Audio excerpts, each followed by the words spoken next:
Okay, so hello subscribers, welcome to this video tutorial. So today we will learn how to use functions in C programming. So why we require function? Suppose you are writing a code of 300 lines, 400 lines, then it will be better if you write it in parts. So it will be easier to understand. And one more thing, suppose if you are using a particular set of code many times, then it is better to write it once in a function, and whenever you require you will just call it. So it will improve your efficiency of program. So today we will learn how to make square using a function. Int number, one more variable, square number. Okay. So now I will ask user to enter the number.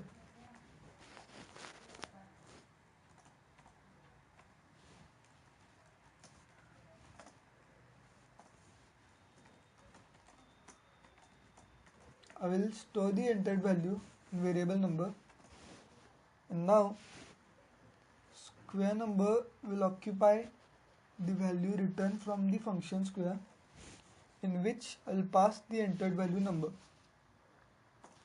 Now I will print the square number. So square of %d is %d, comma number, comma square number. Okay, so this is our main program. Now whenever the compiler compiles, it will go line by line.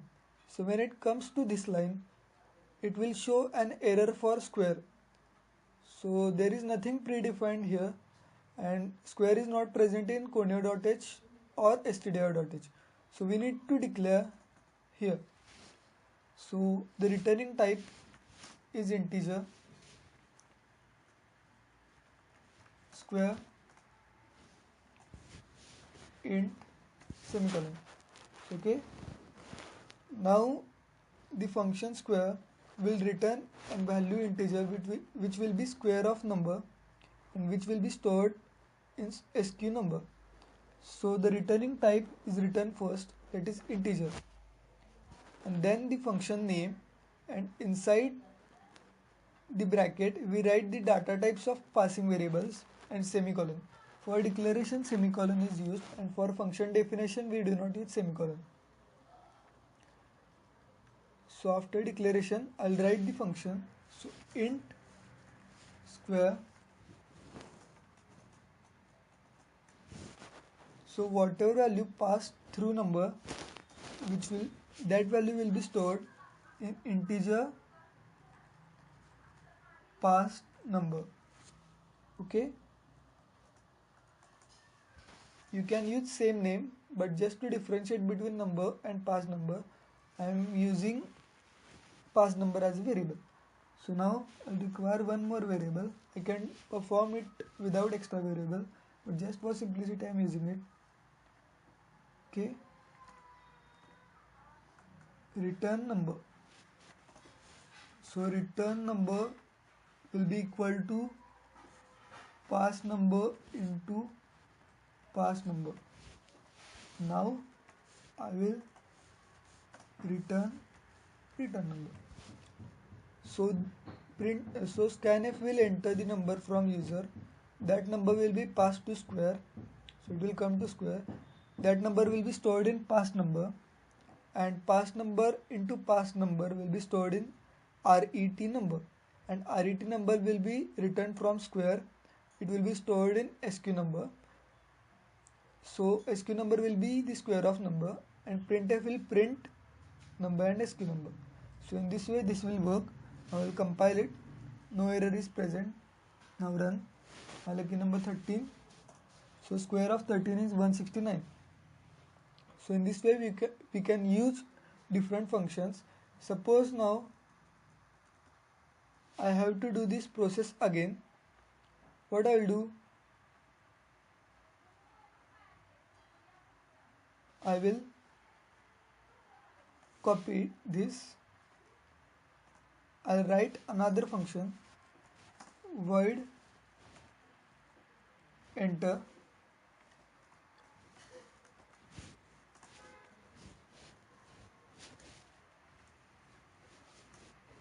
Okay,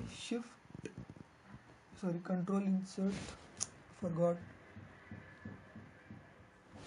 control insert for copy, shift insert for paste. So I made one function. Now just what I'll do is, okay, I'll call enter here and again enter.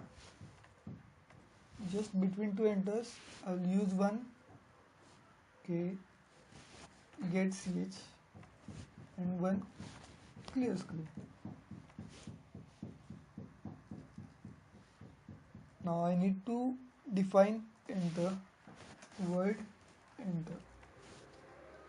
So I guess everything is fine. Two errors, undefined symbol number. Okay, so number and square number are defined here, which we do not require here. So I'll define them here where they are required.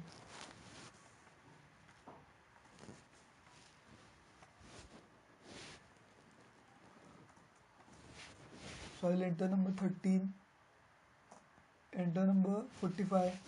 You can check on calculator. So how this works? Okay, so clear screen will clear. Now it will call enter. So cursor will go to enter. These steps are performed. So here what we are doing, we are going into one function and calling another function through this. That is, we are going in enter, and through enter we are going to square. So when we return from square, we will go to enter, we will complete enter, and after completing enter we will go in main program. So in this way this works. So when we come here, get ch clear and again enter. So if you want again any number, then just repeat get ch clear screen and enter. So this will reduce your number of lines in program if you want to do some steps multiple times. So that's all from this video. I hope you have subscribed to my channel. Thank you for watching the video.